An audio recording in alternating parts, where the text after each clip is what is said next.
Shalom Bapak Ibu Saudara-saudari yang dikasihi dan mengasihi Tuhan. Kita bersyukur hari ini Tuhan boleh memberkati kita. Mari sebelum kita membaca dan merenungkan firman Tuhan, kita berdoa. Tuhan, terima kasih, kami bersyukur hari ini Engkau boleh memberkati kami. Kami boleh ada sebagaimana kami ada.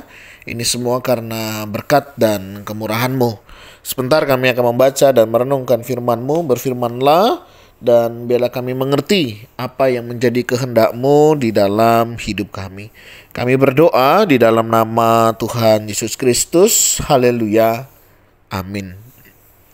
Ayat bacaan hari ini terambil dari Injil Lukas pasalnya yang ke-9, ayat yang ke-46 hingga ayatnya yang ke-48.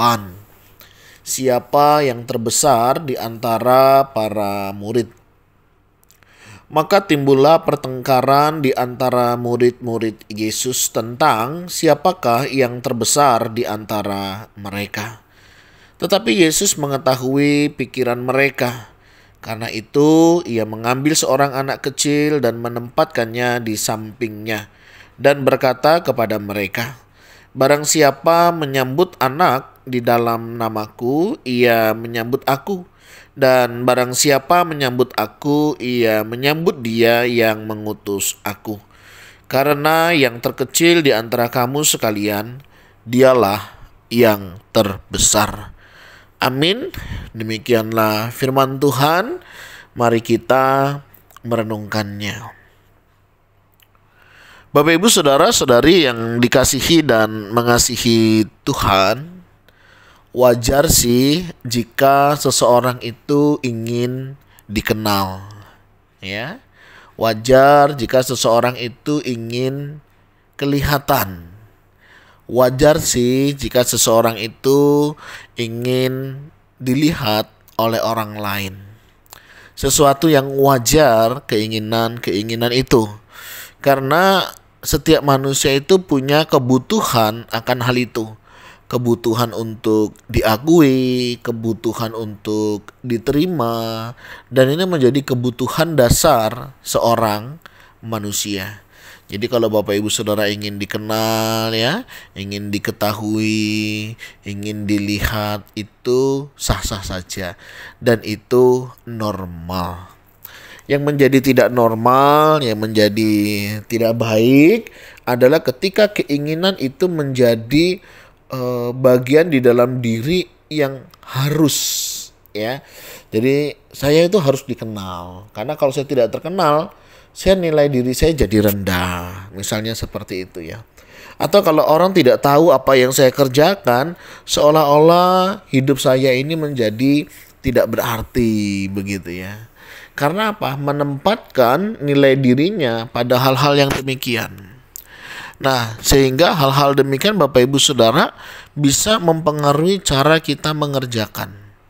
Sehingga ada istilah itu orang yang ingin selalu tampil di depan. Ya, tapi ada juga orang yang dia lebih senang bermain di belakang layar. Nah, Bapak Ibu Saudara, memang tidak bisa dipungkiri inilah kehidupan realita manusia. Ada orang-orang tertentu yang ingin selalu nampak dirinya. Orang tahu tentang siapa dia. Orang kenal apa yang diperbuatnya. Menjadi masalah, menjadi problem adalah ketika nilai hidupnya tergantung dalam hal-hal yang demikian. Contoh saja, misalnya ini kan bulan Desember ya, bulan Natal begitu.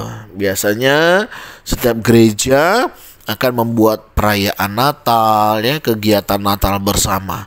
Ada tuh biasanya ya orang-orang yang ingin tampil ya, tampil bukan karena memang waktunya tampil begitu, tapi ada orang-orang yang dengan sengaja menonjolkan dirinya ya, untuk orang berpusat memperhatikan dia ya. Nah, ketika keinginan itu ada, ketika kemauan itu muncul, nah kita harus waspada. Ya, kenapa? Jangan sampai ya kita itu mencari hal-hal yang demikian dan melupakan yang sebenarnya di dalam perayaan Natal itu adalah Kristus, ya, yang harus menjadi yang utama. Satu kali anak saya itu bertanya, "Pak, kenapa toh kita itu kalau merayakan Natal harus Yesus yang utama?" Bapak Ibu Saudara, ada banyak orang terkadang lupa akan hal ini ya. Buat acara Natal begitu ya, lebih sibuk mempersiapkan segala sesuatunya ya, tetapi lupa mempersiapkan hatinya untuk Yesus hadir di dalam kehidupannya. Atau kalaupun sudah hadir Yesus itu, tapi tidak diberikan ruang untuk dikuasai oleh Tuhan Yesus. Jangan sampai kita merayakan Natal tapi kita kehilangan tempat untuk Yesus. Nah, Bapak Ibu Saudara, ini menjadi bagian di dalam hidup kita. Kembali lagi seperti para murid, mereka ingin memposisikan diri siapa yang lebih besar. Yesus tahu isi hati mereka. Yesus kemudian mengambil seorang anak kecil dan memberikan gambaran, ya, mengambil anak itu dan mengatakan, barang siapa menerima, ya, dia menerima yang mengutusnya. Barang siapa menerima yang mengutusnya, berarti artinya dia mengerti akan semuanya, ya, karena yang terkecil di antara kamu sekalian dialah yang terbesar. Berapa banyak sih di antara kita yang mau mengerjakan hal-hal yang kecil, hal-hal yang tidak nampak, ya. Ya memang tidak harus semua. Nanti kalau semuanya begitu, jadi pada nggak kelihatan orangnya pada kemana begitu ya.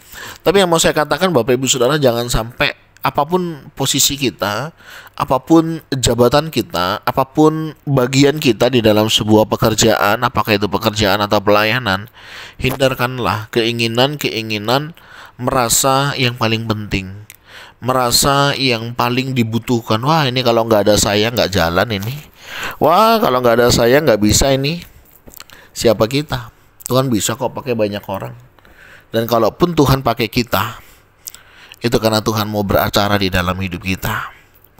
Jadi Bapak Ibu Saudara, di dalam kesempatan momen Natal ini, bagi setiap kita yang terlibat, bagi setiap kita yang ambil bagian, jangan sampai ya justru kita yang mencari kemuliaan ya dibanding kita memuliakan Tuhan.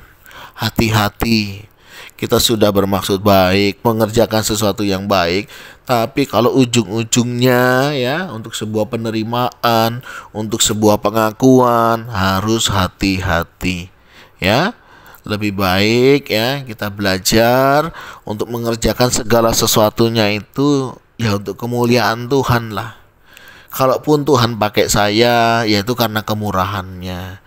Kalaupun Tuhan melayakkan kita mengerjakannya, yaitu karena kemurahannya mau memakai kita. Ya, jangan terus menjadi orang yang jumawa, ya, sombong. Ah, ini kalau nggak ada saya nggak beres. Wah, ini kalau nggak ada saya nggak selesai. Nggak perlulah, ya. Jadi kita tahu bahwa segala hormat kemuliaan akhirnya kepada siapa? Kepada Tuhan kita. Ya, sehingga kita tidak kehilangan makna ya dari apa yang kita kerjakan, baik yang nampak di depan ya maupun yang bermain di belakang layar. Kan ada juga, saya itu nggak suka loh tampil-tampil di depan, saya orangnya suka mainnya di belakang layar, nggak kelihatan, tetapi dia ceritakan ya sama saja. Jadi apapun yang Bapak Ibu kerjakan, baik yang di depan layar, di belakang layar, bahkan di tempat yang tidak diketahui begitu ya, kerjakanlah. Dan ingat, segala hormat kemuliaan hanya bagi nama Tuhan. Ya, jangan sampai kita mengambil kemuliaannya Tuhan untuk diri kita ya. Lebih baik segala hormat kemuliaan ya hanya bagi nama Tuhan. Dan mari kita kerjakan ya, barang siapa ingin mengerjakan ini ya tetaplah bergantung kepada Tuhan ya. Tuhan jaga hati kita. Tuhan jaga motivasi kita sehingga apa yang kita kerjakan sungguh untuk kemuliaan bagi nama Tuhan. Tuhan, terima kasih. Kami bersyukur untuk kasih setiamu di dalam hidup kami. Di masa-masa Natal ini ada banyak orang terlibat di dalam pekerjaan pelayanan. Dan kiranya Tuhan tetap menjaga hati kami. Untuk kami tidak mencari kemuliaan, kami tidak mencari sebuah pengakuan, kami juga tidak mencari sebuah penerimaan tentang apa yang kami kerjakan. Tapi biarlah setiap kami mengerjakan dengan sungguh-sungguh, dengan takut akan Tuhan, dan menyerahkan segala kemuliaan hanya bagi nama Tuhan.